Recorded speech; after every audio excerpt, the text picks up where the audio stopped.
Hey guys, Steven here, Fanatic Perspective with John Tran. A video that we've promised. We've had so much going on in the off season. When you change your entire coaching staff, when you have a very, very competitive recruiting cycle that we've just finished up, we now have an opportunity to take some time to reflect upon the previous season. So today we're going to be going over our top 10 players of the 2019 season for the Texas Longhorns. Very excited to discuss this with John.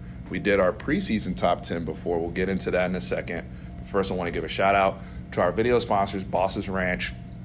Guys, I say it every single video, phenomenal product.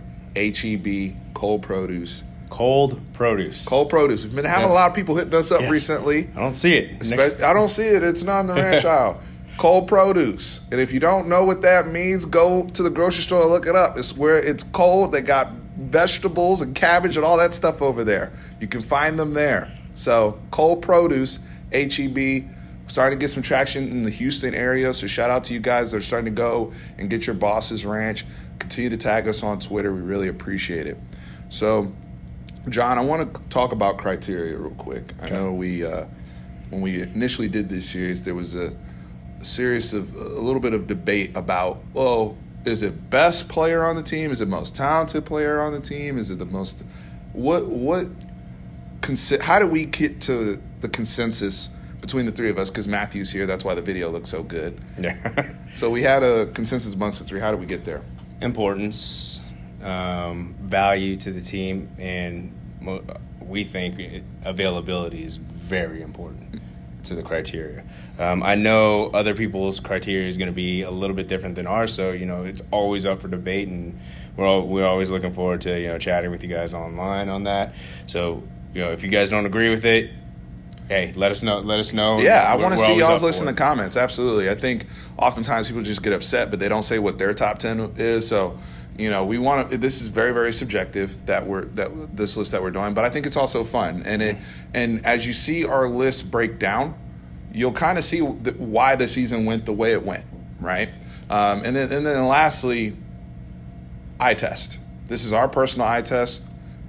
You guys have your own eye test of how things went down, but a lot of you guys subscribe to this channel because you respect our opinions, and so that's why we're here to share them with you. So, John, what was our top 10 to start the season coming in? Top 10 players. Are we going 1 to 10 or 10 to 1? 1 to 10. Number 1, I know, was Sam. Sam, we had number 1. Yes. Colin was number 2. Right. Cadence Stearns was number 3. Brandon Jones was number 4. Zach Shackelford was number 5. Samuel Cosby was number 6. Devon Duvernay was number 7. Kiana Ingram was number 8. BJ Foster was number 9. And we wrapped it with Cameron Dicker. Mr. Dicker, yep. Dicker the kicker was number 10. So that was our top 10. Perfect list. We're done. Going into the season. Obviously, things did not shake out in that manner. No. Right? So we have a few guys we do want to show some love to and give some recognition, an honorable mention, as you will. And we had done that initial list in a video series where we did one video per day kind of leading into the season, which was really, really fun to do and was exciting going into the Louisiana Tech game. But in terms of our honorable mention, I'll let you kind of start off there. So honorable mention, I mean, he made the list preseason, but he just missed it right now. Dicker. We felt that he could deserve a spot on it. I mean, he won us 2 games. However, one stat that we were kind of focused on was the 14 for 18. We want to see him closer to around the 16 to 18 range, or just a couple misses. I know his big misses were through 40 to 49 range, right? Yeah, and he did miss a 20-yarder, I think, in the TCU game. So just the consistency there. Also with kickoffs too. He has the potential to be an all-conference kicker. Yes. And I think we all see that for Cameron Dicker. I think he can kick at the next level. He was better than the Dallas Cowboys he's clutch kicker. Too. He's clutch, very, very clutch, not afraid of the big moment. And, there's an argument to be made that he could have retained his number 10 spot. So he wasn't bad at all this season. And just because you didn't make the top 10 doesn't mean you didn't have a good year or anything like that. We just feel strong about the 10 we selected. We can go to the next player, an honorable mention. Next, this might draw some attention. Here's where the controversy starts. We have Shackelford missing the top 10 and having him around 12 range. I know he's one of our 2 all Big 12 offensive conference players. First team. First team. To us, the eye test was the big thing that was a knock against him. The game that we keep on going back to is the OU game where Mr. Gallimore seemed to own him snap by snap. And if you're an all-conference player, you're the biggest game of the season, you have to show up for that game. I didn't have a problem so much with Shaq in the run game for the most part this year. I thought he played up to his normal standard. But I also look at the fact that he was coupled next to 2 very, very good run-blocking guards in Parker Braun and Junior Angilau. My issues with the pass protection weren't just straight up. Like, Neville Gallimore just straight up whooped his ass, as a grown man. But when we look at a lot of the issues we had with stunts and some of the quick game stuff that we saw where, there seemed to be a lot of miscommunication between our offensive line. I look at a guy like Zach Shackelford as a captain, as a 4-year starter, because many of the guys on our offensive line were either playing a different position this year or new to the team or freshmen, right? Mm-hmm. So he was the elder statesman there. And you look at your center, one of the things you were telling me, we were going through the list, you told me about the center being the most important line of communication when it comes to picking up blitzes, pass pro. Those are things that we struggle with, and I put some of that on Zach Shackelford. Yeah, Herb Hand needs to be held accountable for that as well, and I thought it affected quarterback play at some certain times. But, to your point, I think you said it, Trent, I'll let you say it, about his name being factored into him maybe making first team all Big 12. Yeah, to me it seemed like, once again, he didn't have a terrible year. Did not have a terrible year. I don't think it was his best year. I think last year was probably his best year, and I think his name just got brought into it for, hey, he played well enough to earn the right over his career. I think it's more so a career achievement that they gave it to him for. I agree. So who's next on our? So both of them, we're gonna actually go over the last 2 on there because the reason why they're down this far is due to the same reason, and that's health concerns. B.J. Foster and Overshown as well. Yeah, and so Overshown only actually played 5 games this year, and he made his presence felt in those 5 games. Can you throw out that stat line? Dude, 18 tackles, 7 tackles for loss, a forced fumble, an interception, 2 sacks, 3 pass breakups, and he's the guy who we've been talking about moving, into this new defense coming up this year. I think he has the potential to be a top 5 player for us overall when we do this for 2020. He's a guy who I look at I talk about 3-level defenders all the time, defending the pass, defending the run, and rushing the passer, right? So I am very, very excited about his future, and I thought we got a glimpse of that. Unfortunately, because of health reasons, only got to play. He didn't play enough snaps to essentially qualify for this list. But anytime you see somebody with 18 tackles, 7 tackles for a loss, you have my attention. Yeah. B.J. Foster, another guy who, 2.5 sacks this year, I think 35 tackles and a pick. He can make explosive plays. He did struggle in deep pass coverage this year, and I will put a lot of respect on his name for playing a lot of games, because he did play 9 games, and he played some of those games, especially the Kansas game, where it's just like he can't move, and obviously having the shoulder stuff and getting the surgery done and getting that repaired and getting right.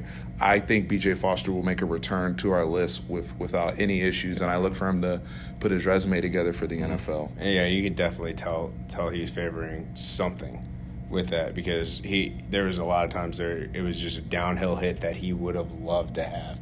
But, he kind of tried to arm tackle the person. So, with him being healthy this next year, I foresee him jumping onto the top 10.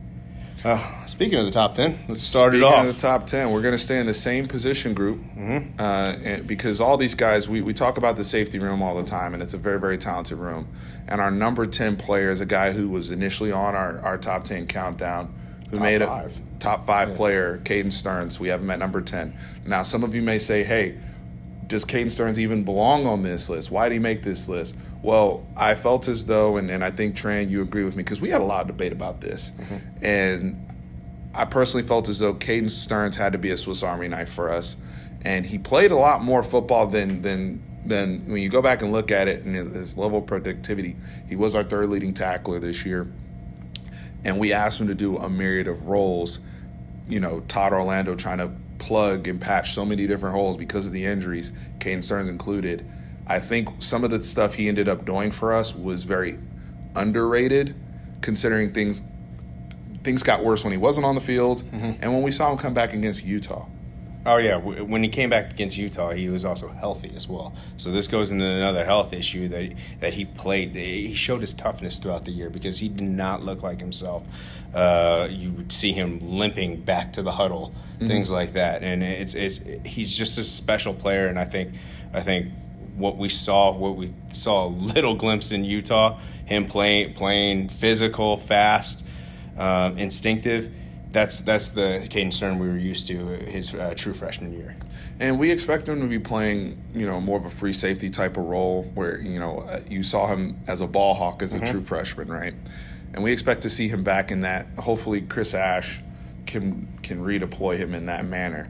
I do think, though, him playing nickel, him playing, moving around, some strong safety, line up in the box, I think those are things that will help his skill set moving forward. I think he became a better football player and learned about himself this year, even though, I even made the comment midseason, sophomore slump and all those type of things. But when you go back and look at the tape and the impact and the things that he covered up that you can't see, I feel good about Cadence Stearns here at number 10. Number 9, controversy. Number 2, well, I'm foreseeing that we're going to get a lot about it. This Chris Brown. And you had a very interesting point about Chris Brown. So Chris Ash, when he said he went back and watched the whole season and was going through the tape, breaking down the defense, said one of the first players that jumped out to him was Chris Brown. He said this team looked different when he was on the field versus when he wasn't in terms of their energy, and he was a guy, and I think we saw it as well, because even going back and looking at our videos, our post-game videos when we were talking about the defense, Chris Brown, we always perked up. We always smiled. And we were like, and I will say this. Some of you may say, well, Chris Brown got to play a little bit of an easier role than others, but he shined in that role. Todd Orlando, we talked a lot about the blitzing or whatever, but he was one of the guys that benefited from it. Tackles for loss, creating havoc. Sometimes those things didn't show up on the stat sheet, but just the overall disruption that he was able to cause from kind of playing like a joker type of position. But he was one of our more sure tacklers this year. I know he ended up breaking his arm, but I was very, very pleased throughout the year with the energy that Chris Brown brought. You could see the veteran leadership that he provided, even by example on the field. So, what are your thoughts in terms of having Chris Brown here at number 9? Thoughts for me is just the physicality that he played with, the physicality and the intensity he played with. One of the big momentum swings in the LSU game was that tackle. Was him? That was actually on Lanner. Was it Lanner Fournette that he hit like that?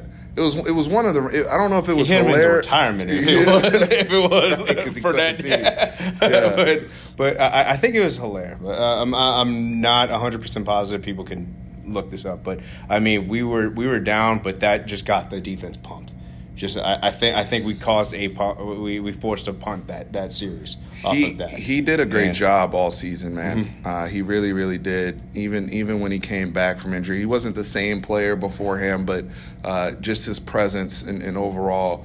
And Chris Ash agrees with us because when the new defensive coordinator shouts you out off break before spring ball, that's a good sign. Especially when it's not a player that he's going to have in his arsenal. So. No, he's gonna have Chris Brown. Oh, he is. He's Chris back? Brown. Yeah, Chris Brown's back. Yeah, so he's gonna be a redshirt senior. Okay. So excited for him moving forward as well in 2020. But like I said, Chris Ash shouted him out. That's a big one. Yeah. Number 8 is gonna be Tran's favorite player on the team. 100%. So we can go ahead into number 8. Mr. Colburn. He is a man amongst boys. The stat line isn't going to jump off the page, so this is definitely an eye test. Our defensive line did not really get pressure, but it wasn't on his shoulders. It wasn't his fault. He was taking double and triple teams, and he was stalemating people at times. And I remember the Kansas game, how upset he was that they weren't playing as well as they were. They said he was coming off and he was very emotional. And so he wants this team to be good, and that's what I'm so excited about going forward to the 2020 season, is that we have a leader at the defensive line, and we have probably one of the best D tackles in the Big 12. He is the second of one of the younger underclassmen guys on this list that we have that we're mentioning. And Tom Herman talked about this early in the season about, even when they started to have some of the locker room issues, who were some of the guys they put on the leadership council of the young guys? He was one of them. And he was a guy that said, hey, he can be as good as he wants to be. And we saw more than flashes of that. I thought he was restricted by the scheme. Mm-hmm. He was restricted by, the guys that were also out of position playing next to him. But even with that, this defense would have been well worse off if he was not there. And you could see, when he had to take a blow, there was a noticeable difference when guys like Wilbon were in the game, or Christmas Giles, or even sometimes with Jomo having to take those snaps, or Jamari Chisholm, versus when Keiondre Colburn was in there, especially short yardage situations. He started to develop a little bit as a pass rusher. We saw that later in the Texas Tech game and the Utah game. So when we started to kind of get more aggressive with our defensive line and switching up the scheme a little bit, the production, those numbers started to get there for Keiondre Colburn. The future's very, very bright for him, but based on 2019, I thought he was actually one of the unsung heroes of the team, considering, how the season played out. Yeah. So number 7, who we got? Mr. Roshan Johnson. Roshan Johnson, backup running back. First of all, where would we be without him? Starting the season off would have been really, really tough when Keontae was really, really banged up, and we lost Jordan Whittington. Mm-hmm. And that's just part of the reason why he's on this list.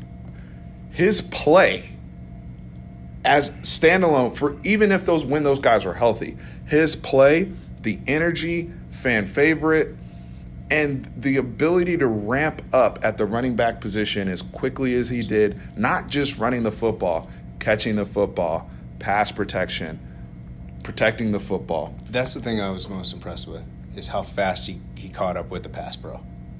Because I know that was our biggest worry for him switching over. Yeah. And he did a great job. It's a worry for running backs when they go to the NFL that have been doing pass pro their whole life, and they still suck at it when they get to the league.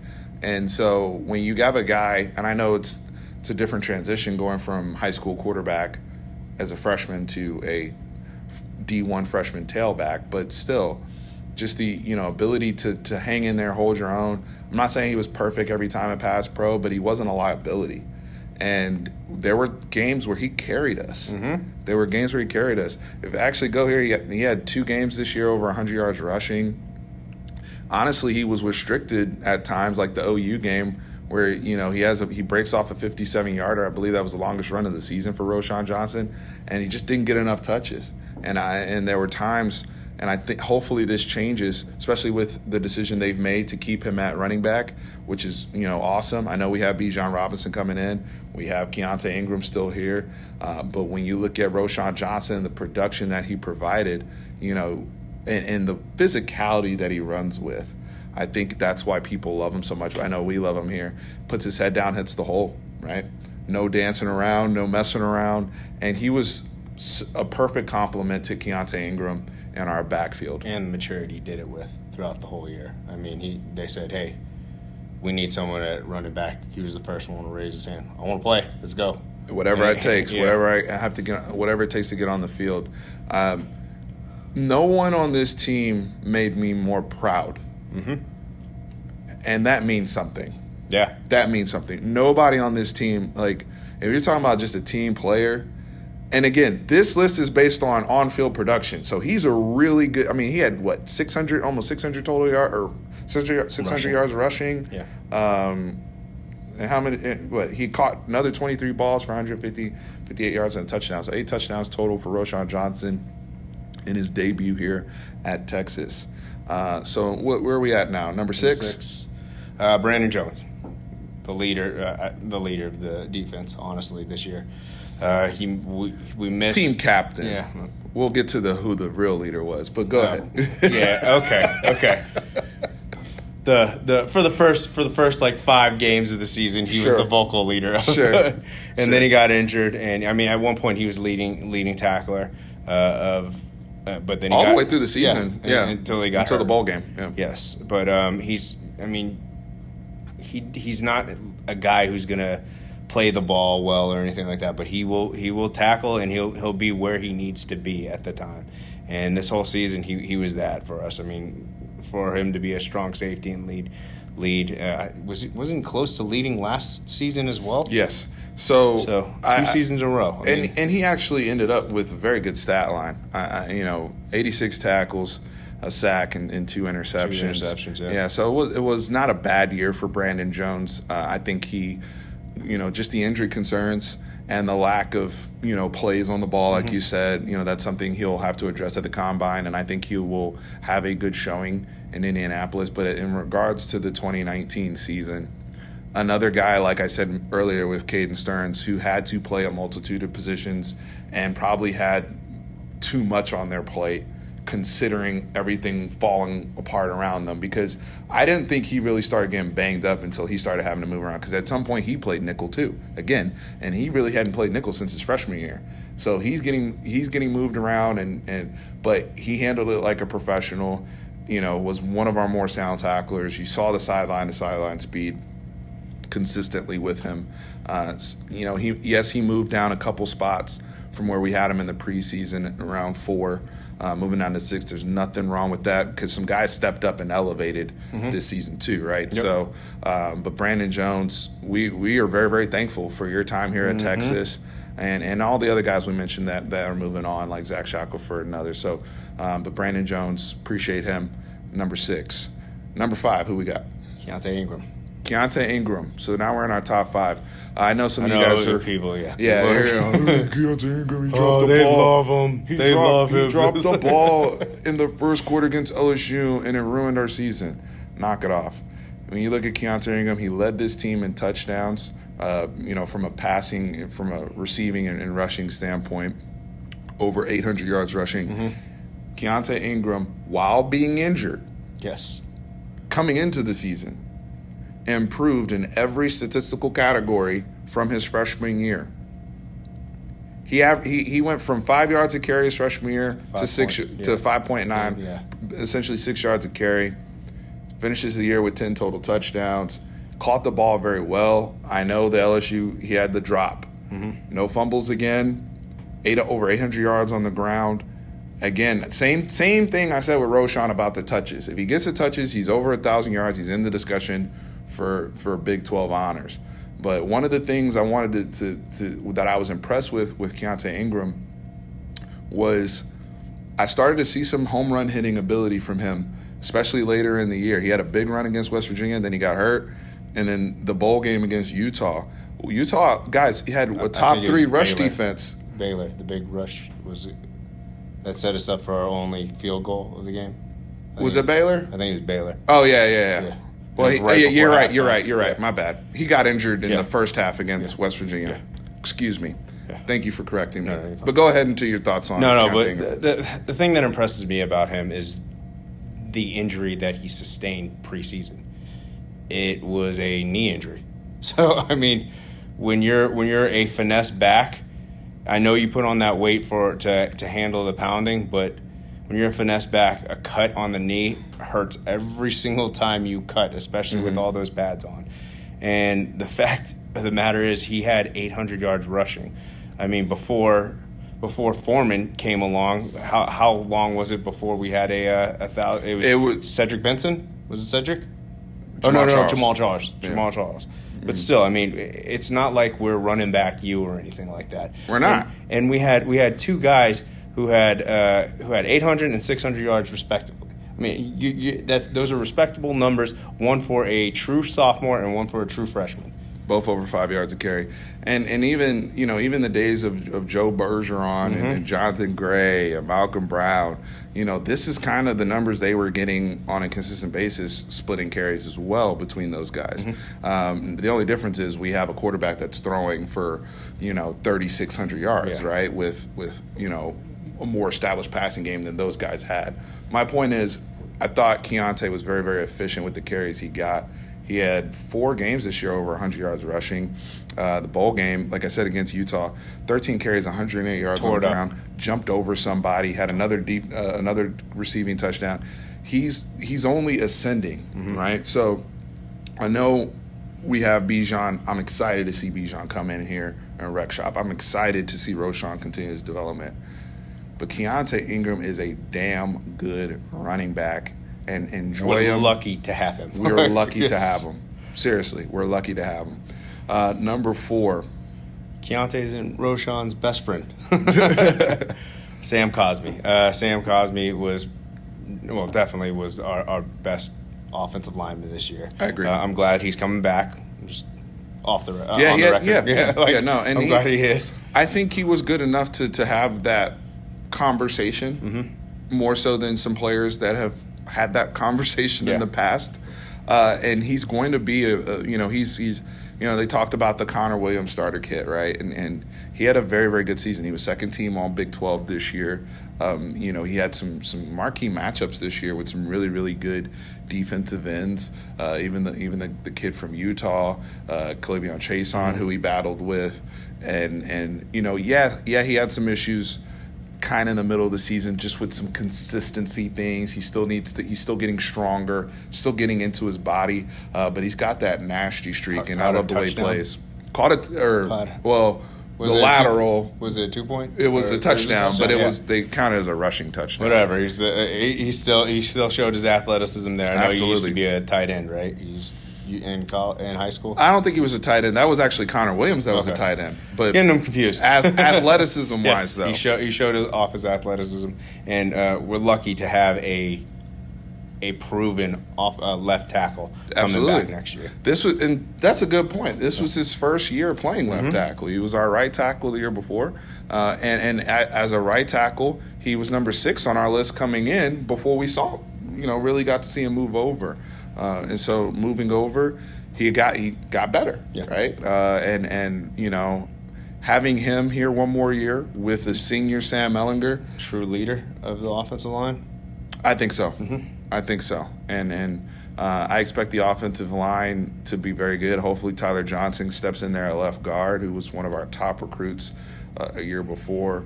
Derek Kerstetter probably moving over to center. We should be able to keep the party going with Herb Hand, but Samuel Cosby, well-deserved spot here at number 4, moving up from number 6 in our preseason ranking. So, number 3, I'm going to let you fanboy out. I'll let you fanboy out. I talked earlier about Overshown and the 3-level defender that he could become. Yeah. Number 3 is there and ascending, and that's Joseph Osai. And how could you not be excited after the monster game, our Alamo Bowl MVP, and a guy who was asked, we talked about Cadence Stearns being asked to do a bunch of things, Brandon Jones possibly having too much on his plate. Joseph Osai thrived. We asked him to play inside linebacker, cover tight ends, got it. You need to rush the passer, got it. You need to play screens, got it, right? And his numbers reflected that. What was his stat line to finish the season? I think it was he led the team in tackles, 90 tackles. 5 sacks. 2 interceptions? Technically 3, but 1 got called back. He did really have 3 picks. I don't want to take it. And it was a pick 6 too that they were calling back too. So I want to give him that, but picked whatever. off Joe Burrow, the greatest quarterback of all time. Yeah, and I think the most important stat is the 13 or 14 tackles for losses that he had off of those 90 tackles, which is extremely impressive. One thing you didn't touch on that he plays very well is contain. There's a lot of times where either the offensive tackle breaks out to try to block him on the end, and he's very good at using his length and getting to the outside and just keeping it in to make the running back actually cut inside. And he's very good and he's very physical. He's physical enough to handle an offensive tackle or a tight end or a halfback that pops out. And that's the part of his game that impresses me the most. I am very curious to see, they talked about the position changes, and we covered that on this channel as well. And he'll be playing what they call, I believe, the jack position in Chris Ash's defense that will be deploying, which will give him the opportunity to rush the passer a hell of a lot more and show his gifts like he's shown in the bowl game where he got 3 sacks. But like you said, run game, he is good on both ends. I believe, health willing, this will be his last year at Texas. He is good enough to make himself a lot of money in 2020. Mm-hmm. And that should be a goal of the coaching staff. Yeah. Right? This is a guy who, you look at his football life, right? Picked up the game very late in life, yet he has arguably the highest football IQ of anybody on the team. That tells me everything I need to know about the player, right? I watch him turn and run covering tight ends. I'm like, wow, I wish my safeties had that skill set. You know what I mean? Like, that's how natural. I remember in the spring game where he turned and run with Jordan Whittington down the field. He broke up the pass, too. Yeah. You know what I mean? So, when we look at, I think this is a guy we'll be having a very special player, and it's somebody we should be having. We saw Malik Jefferson his junior year was co-Big 12 Defensive Player of the Year and made that leap, and we've seen guys at Texas make that leap their junior year. I think that should be the level of expectation for Joseph Osai. So we got 2 players left, and last year, I think Sam was our undisputed number 1. We had Colin Johnson at number 2. We haven't mentioned Colin Johnson yet. Obviously, with we talked about availability being a part of our criteria, so it's kind of does not qualify in this particular case with the amount of time that he missed, and that's another brother we wish the best of going to the combine in the NFL. But Samuel Ehlinger, General Ehlinger. What's not to say? When he wasn't playing like... Hold on. We have a number 1 or number 2? We didn't say. Oh, we have a number 2. Okay. There's a new number 1. There is a new number 1. But go ahead. Yeah, but, without him playing like a superstar, that's when we got blown out. The only time he played really bad was TCU, and we got smoked. We got woodshedded. And if you look at his stat line and say we're a 11-win team, that kid might be in New York for Heisman, honestly, just by his stat line. He had, even coming out of the LSU game, even though we had lost, he was still on pace in terms of the top 5 to 8 candidates, right? It was kind of that mid-season lull, and I do couple that with. Look, after the Oklahoma game, when you get sacked 9 times, I think he had to get out of it. We also heard that he was battling some rib stuff, right? So, but Sam got back on pace. He made a lot of improvements. Look, Samuel Ehlinger falling from 1 to 2, it's more of what the player in front of him did versus Sam did not regress this year. In my opinion, Sam actually improved in a lot of areas. And I think he's getting too much heat from some of you guys in the fan base, right? Where it's, you got, and I get it. The quarterback gets all the blame and he gets all the love sometimes. But it goes back to the Keiondre point too. It's like, when was the last time we had a quarterback that put up the numbers that Sam put up? Cole McCoy. Exactly. Right. So, right. And that was a whole decade ago. Dude, we had a guy he had 41 touchdowns his sophomore year, and we couldn't get a play over 50 yards. We talked all the time about that. And that was something he improved upon, deep ball accuracy, Now, was he lights out all the time? No, but he started hitting on some of those. Whether it was Brennan Eagles, Colin Johnson, Devon Duvernay, all these guys, Jake Smith, like actually producing big plays in the passing game, while also still carrying the load and his share in the run game. I know he didn't get the 16 touchdowns on the ground like he had sophomore year, but still 7 on the ground. Our quarterback power wasn't what it was the year before.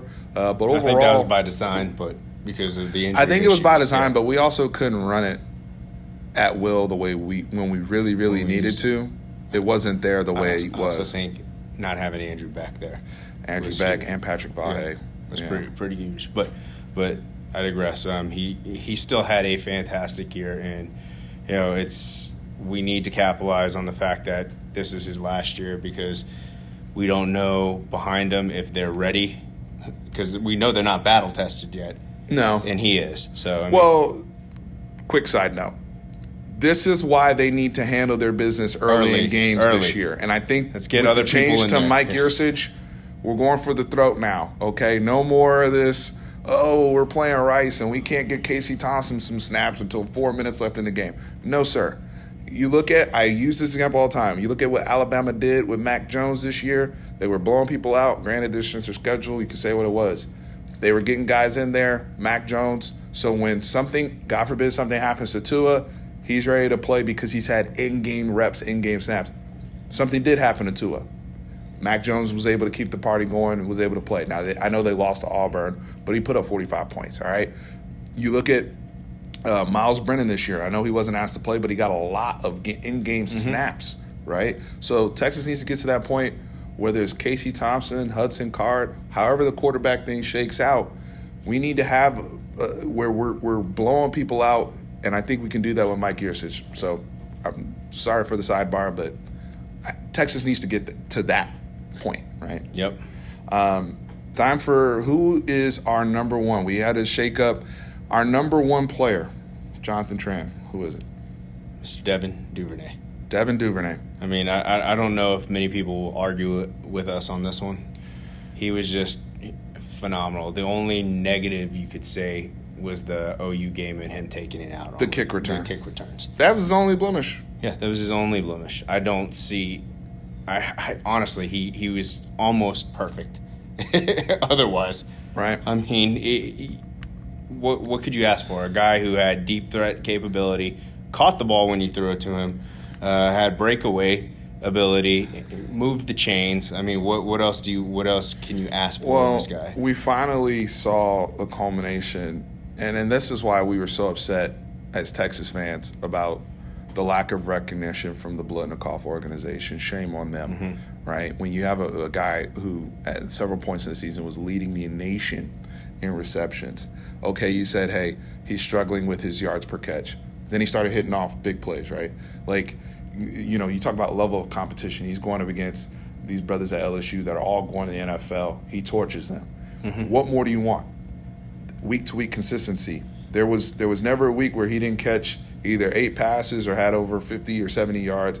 And how many, 1, 2, 3, 4, 5, 6, 7 games over 100 yards receiving, right? And that's something we've struggled with at Texas. We've had some guys, even last year with Lil Jordan Humphrey, where, he had a really, really good season, right? But we've struggled with the guys that are at the top of the national scale, right, with that type of yardage. And Devon Duvernay was sensational all season long. And it's kind of sad because I always said Devon's always been ready. He was just waiting on Texas. You know what I mean? And I just, he's still got first team all Big 12 honors in a conference with Tylan Wallace, CeeDee Lamb, Jalen Reagor, Denzel Mims, a very, very good conference from a wide receiver perspective. And Devon Duvernay was as good, if not better, than all those guys this season. Yeah. So, again, no slight to Sam Ehlinger. If you want to say most important player, yeah, Sam's still number one, right? But if we're talking about everything and individual accomplishments and whatnot, I don't see how you can't put Devon Duvernay at number 1. I don't think there will be much debate about that. We'll see. But I appreciate everybody that stuck with us through the 2019 season, for better or for worse. Like I said, I think this season tells a story, right? So quick recap on the list. We have Devon Duvernay, number 1. We have Sam Ehlinger, number 2. We have Joseph Osai at number 3, best defensive player on the team, I thought, this year. Samuel Cosby at number 4. Keontae Ingram at number 5. Brandon Jones, number 6. Roshan Johnson, number 7. Keiondre Colburn, number 8. Chris Brown, number 9. Cadence Stearns, number 10. That's our top 10 players postseason 2019. Would love to get y'all's thoughts in the comments. Who's your top 10 and why? Yeah. And what you think of our list.